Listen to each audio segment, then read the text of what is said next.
దేవుడి ఈ మాట. ఎన్ని సమస్యలు, ఎన్ని అవమానాలు, ఎన్ని నిందలు, ఎన్ని తిరస్కారాలు యోసేపుకి వచ్చినాయి. ఏం చేశా? యోసేపుకి వచ్చినాయి, అంతే ఉన్నాయా? యోసేపు తల ఎత్తలేదా? నేను యోసేపును గనపరచలేదా? సింహాసనం ఎక్కించలేదా? నేను చేయనా నీకు? అనని మాట్లాంటారు, అరే అనని అను, పడు, విమర్శలు వస్తాయి పడు, నిందలు వస్తున్నాయి పడు, ఓడిపోయాను పడు, అవును ఓటమి కూడా సహించు.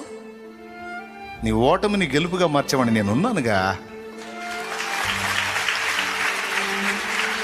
అరే నన్ను నమ్మవేను, ఊరికనే కృంగిపోతావు, కుమిలిపోతావు, ఏడుస్తావు, గందరగోళం అయిపోతావు, ఏం విశ్వాసీ నువ్వు అంటున్నాడు ఆయన. నిరాశపడొద్దు, నువ్వు నా బిడ్డవి. ఈ కృంగుబాటు అనే దరిద్రం నీలో వదిలిందాక ఏ రప్పిస్తా. అరే ఊరికి